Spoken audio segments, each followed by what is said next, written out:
Merrick Garland, a breach of justice, and the sick and twisted political raid that just keeps twisting and sickening. The tag team of Trump attorney Christina Bobb and Senator Marsha Blackburn are on deck to discuss the raid and so much more. Then, speaking of politically motivated and manipulative charades of tyranny, I'll break down the new COVID guidelines with my final thoughts.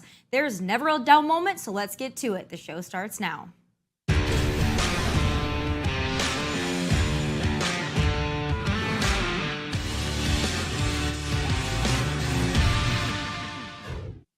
You know, there's a whole lot of information, fake news, and BS surrounding last week's unprecedented FBI raid on Trump's Mar-A-Lago estate, and you need boots clear up to your chin to wade through it all. So let me just paint you a simple picture. Joe Biden's Justice Department, led by Merrick Garland, approves the decision to seek a warrant of Donald Trump's Mar-A-Lago residence. Is it a coincidence that Joe Biden's Attorney General approved a raid on a former president / top political opponent's private home?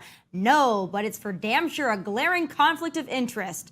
And if all this was a matter of retaining classified material related to matters of national security, then when the hell will Hunter Biden and Hillary Clinton be raided in the same manner with the same ferocity? The Hunter investigation, with a whole treasure trove of evidence, is in its fifth freaking year with no charges. And don't even get me started on Hillary Clinton, a former Secretary of State who had classified information on a private server in a bathroom closet, for God's sake. And furthermore, if this Trump raid was so above board, so by the book, so necessary, then why on God's green earth was his lawyer kept away and unable to observe the search? If this Mar-a-Lago raid wasn't a political hit job, they sure are going above and beyond to make it appear that way. It's messy, it's reckless, it's a farce. But joining me now to break down what we know and where it's going is the Trump attorney who confronted the FBI at Mar-a-Lago during the raid, Christina Bobb. Christina, thank you so much for being with me. Thanks for having me. I'm sure that you've had quite an eventful last week or so. I'm sure it's felt like a year at this point.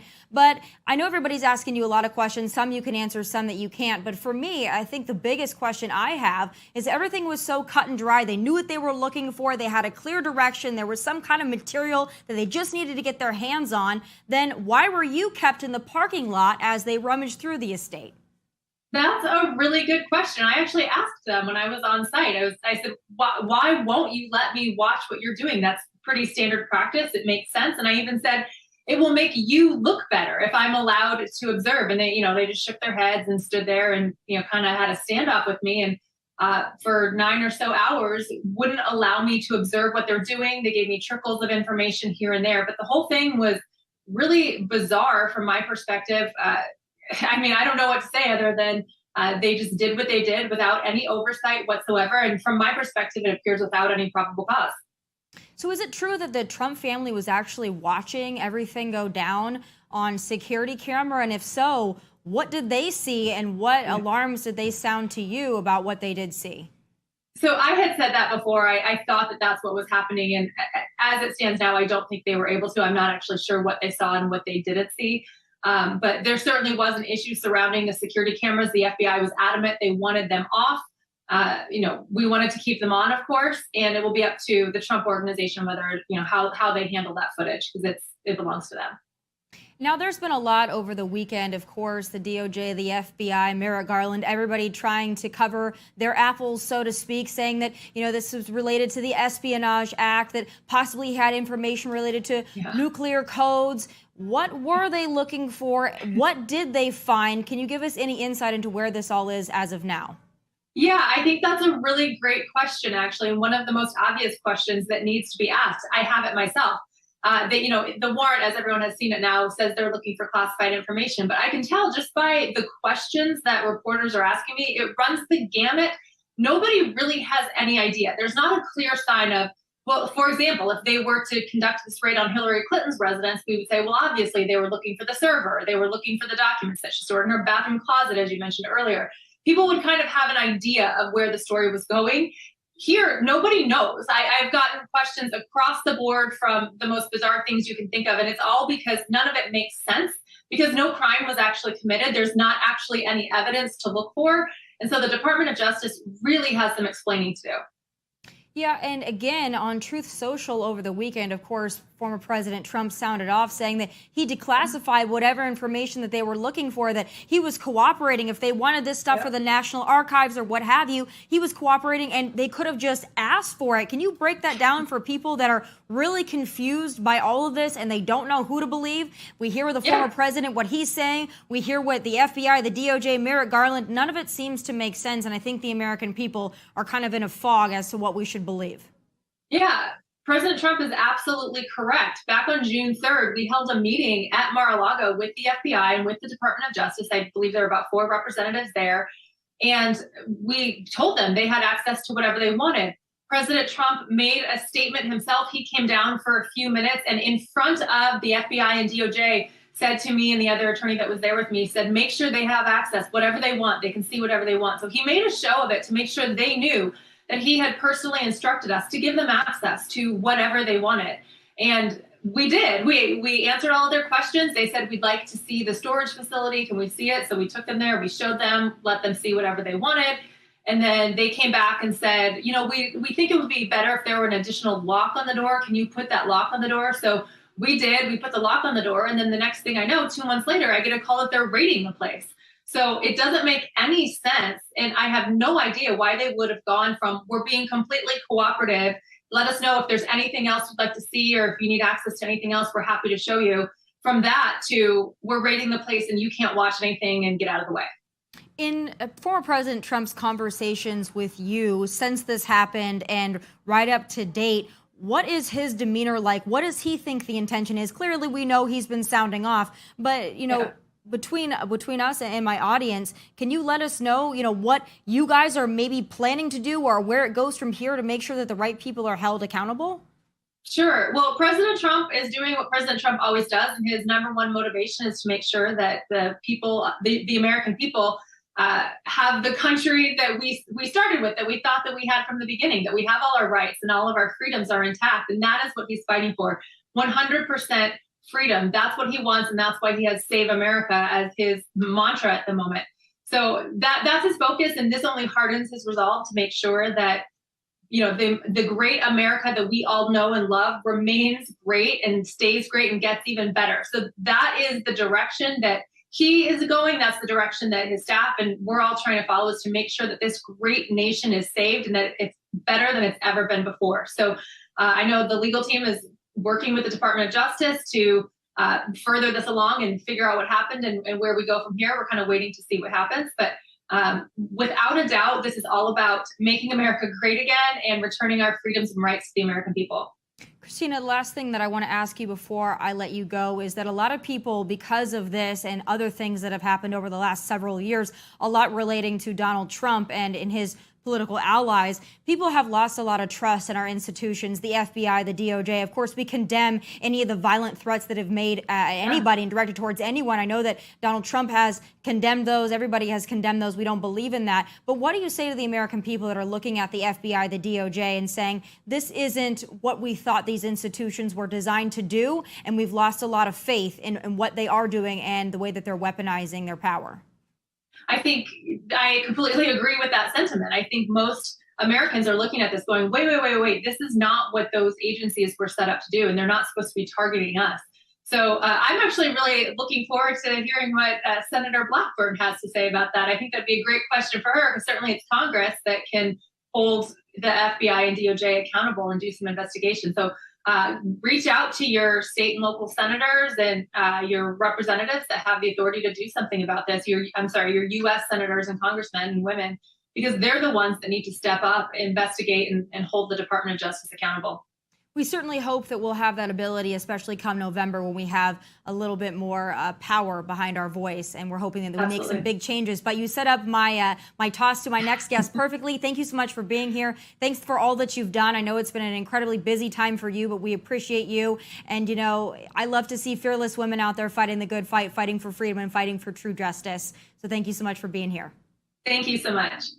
All right, don't forget, guys, you can catch exclusive content as well as the full show on Outkick.com. Of course, we're always streaming on all of our social media platforms, but more exclusive content can be found at our website, Outkick.com. Still ahead, Tennessee Senator Marsha Blackburn joins me in studio with her thoughts on the raid, as well as the latest on buses right here in Middle Tennessee being used to transport illegals across the country. She's sounding the alarm. Next. You know, here in Tennessee, we're used to seeing buses like this one transporting musicians to their next venue. But that right there isn't a music touring bus. Oh, no, it's a coach used to haul illegal immigrants across the country and into your backyard. Senator Marsha Blackburn has been sounding the alarm and calling out the Biden administration for this practice and much more. And she joins me now.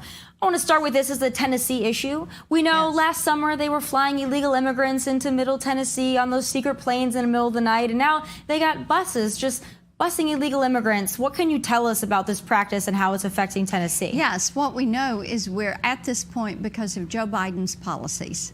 His policy is an open border. And Tommy, that is what is driving this. And we also know that as these migrants get on the bus, sometimes they decide to threaten the driver, try to attack the driver, threaten to call the police on the driver. And that is what happened with this group that were on their way to New York, but they decided they wanted to get off the bus in Chattanooga and get to Atlanta or to Florida. And of course, in Chattanooga, you've got I-75 coming through there, you've got I-24.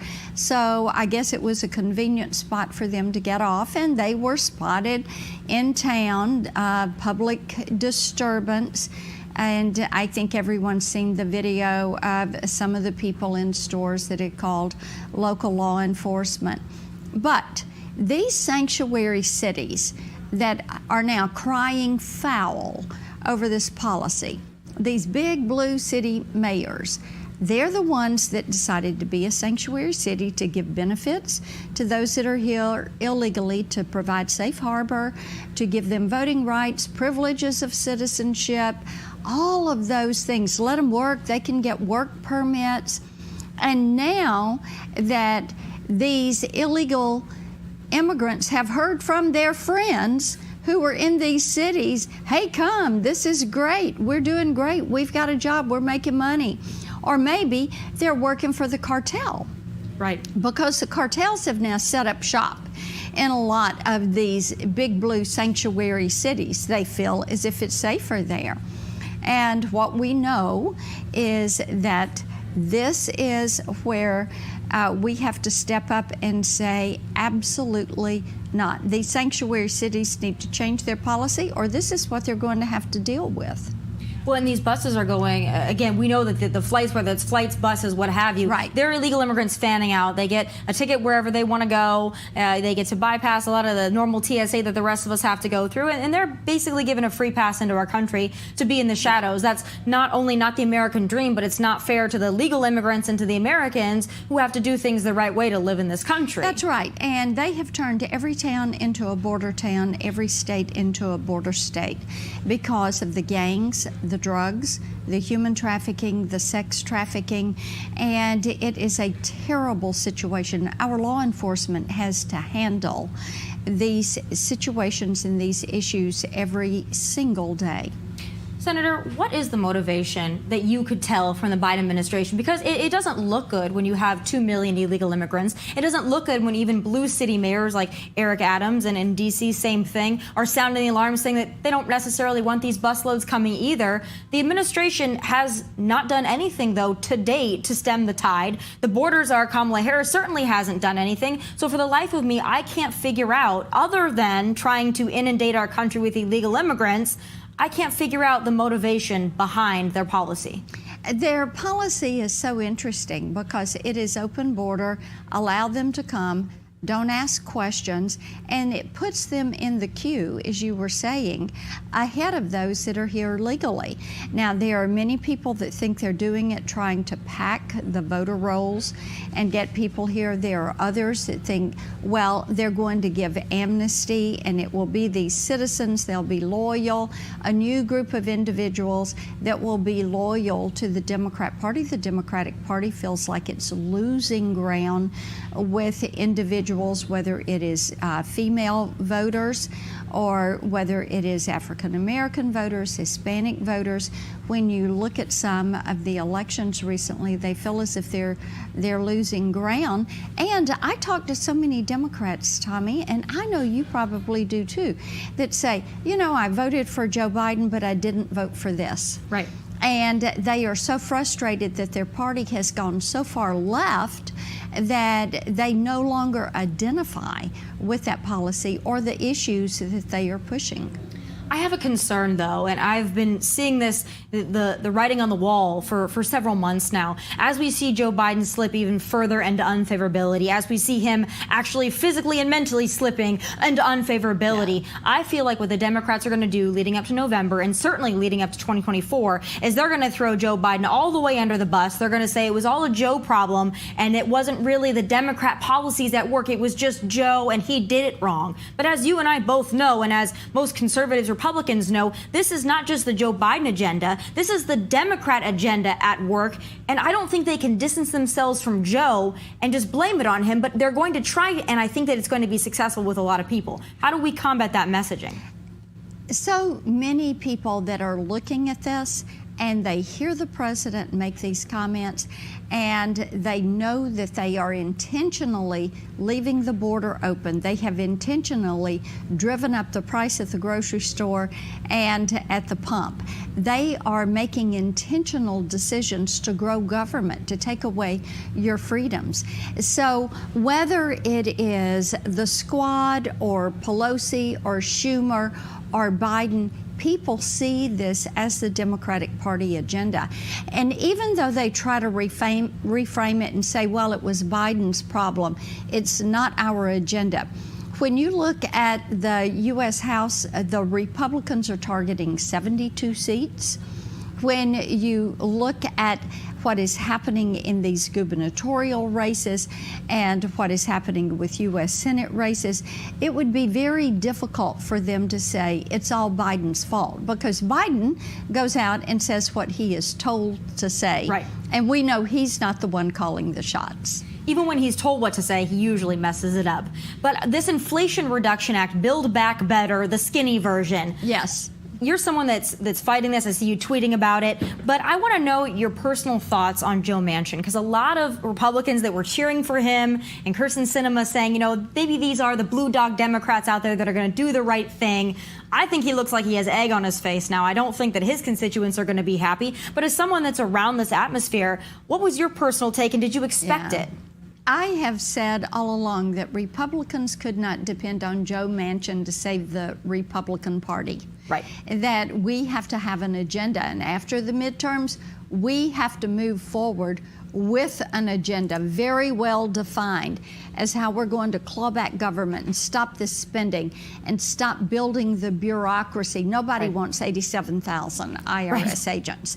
And it is disappointing that he did a pivot and changed his mind and supported the Build Back Broke. And Tomi, here's the thing. When you look at their outrageous spending that they've carried out, 1.9 for COVID, 1.2 for infrastructure, and then, you know, they come along and they do 300 billion for chips. All of these different bills, this massive amount of new spending on top of what was already there. What you see is they're planning to continue this out-of-control spending. Every bit of it has had a part of the Green New Deal in it. So they didn't pass Build Back Better as a single bill. They broke it up, and they put some of it in the COVID bill, in the infrastructure bill, in all of these different bills. So at the end of the day, they can look at the left and say, hey, we got you the Green New Deal. We got you Build Back Broke. We got you these things. And that's what they're wanting to do. We'll be able to get some of that off the books come January. Well, they keep moving to the left, and then everybody says, well, it's more reasonable, we should compromise. Well, they've moved so far to the left that everything appears like a compromise.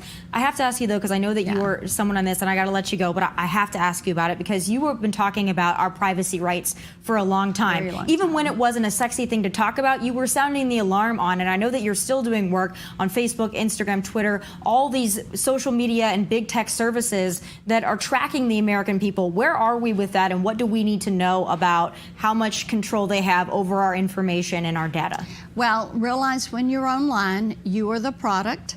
Always ask yourself every day, who owns the virtual you? Who has control of your information online? I am so pleased that finally, not only my colleagues, but the American public, and especially women, especially moms, are saying, look, we need some online privacy protections. We need a federal law that gives us, the consumer, the way to control our data. I feel very good about next year with Republicans in charge. We will get a bill on the books. You would think everybody would want privacy online. Yes. We wouldn't want our data being sold. We wouldn't want China having control of our data. You've been also sounding the alarm on things like TikTok. There's so much I could talk to you about, and I'm just gonna, I know that I have to let you go, but I have to ask you about the raid. The last thing I have to ask you. The American people are very frustrated. They're looking to you and to your colleagues to say, how are we gonna hold these institutions accountable? In short, what are you guys planning to do, and how is it going to look in November if we get the majorities that we want? There has to be an investigation. We do oversight of the FBI. We recently had Christopher Wray in front of us. I've already submitted questions for answers to him. Did he know about this when he came before us?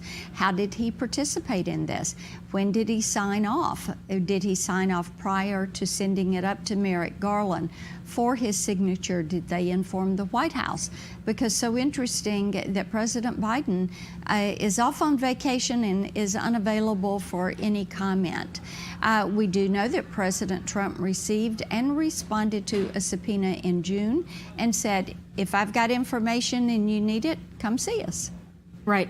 Well, we hope that you'll hold them accountable. I know that you will. You're always representing the state of Tennessee so wonderfully, and I'm so proud every time I get to see you on there holding everyone accountable. So thank you so much for being here and spending so much time with me. Absolutely. I certainly appreciate What a pleasure.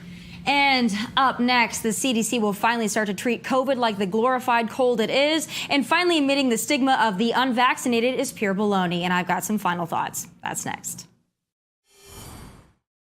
Miraculously, and by miraculously, I mean now that it's no longer politically advantageous and they've already bullied millions into the jab, the CDC is dropping most of its draconian and nonsensical COVID protocols. Well, I have some final thoughts.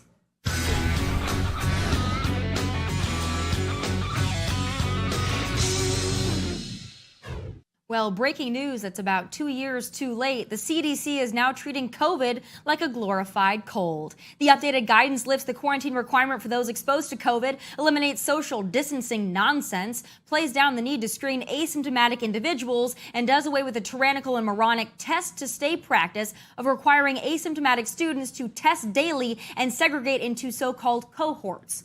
Turns out repeatedly ramming swabs into the noses of low COVID risk children on a daily or weekly basis isn't super duper cost effective. What a revelation. And last but not least, the new guidance essentially removes the BS and discriminatory language that's been weaponized over the last year plus to stigmatize, shame, and intimidate the unvaccinated. Yes, you heard that right.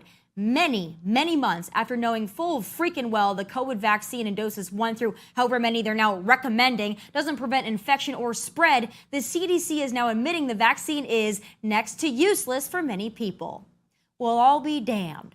Now you're admitting it. Now you're taking that into account. Now you're recognizing natural immunity and putting an emphasis on personal freaking choice. Well, what about the tens of thousands of people who lost their jobs for refusing the vaccine, or the likely millions more who were bullied and coerced into getting jabs 1 or 4 they didn't want in order to keep their jobs and put food on the table for their families? The science hasn't changed since the BS COVID vaccine mandate decree came down about a year ago. But that didn't stop the scientific community and ruling class from essentially forcing an experimental vaccine on us and our children anyway. Remember that garbage?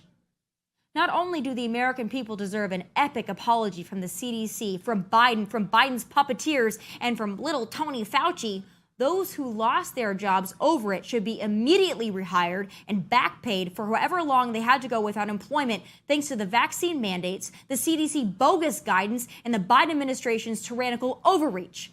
And furthermore, it's time to take the muzzles off the scientists, the medical professionals, and the regular folks who are brave enough to sound the alarm over vaccine requirements and then vaccine side effects. And furthermore, 2.0, those of us who have been screaming this stuff from the rooftops from day one and were then flagged, banned, or otherwise censored for it should be not only getting an acknowledgement of that, but a giant apology from the big tech wardens who did and still do it every time we so much as utter, mouth, or type words that resemble or sound like COVID or vaccine. This COVID era has been the dumbest time in recent American history, and to all those so-called professionals, politicians, and leaders who will now try to gaslight us into thinking they never pushed COVID infringements down our throats for our own good, not so fast. We will never forget who you are and what you did. You made a mockery out of us, and so help me God, let us never be dumb enough to collectively allow it to happen again. Take your face diapers, your social distancing, your jabs, and your boosters and shove it all.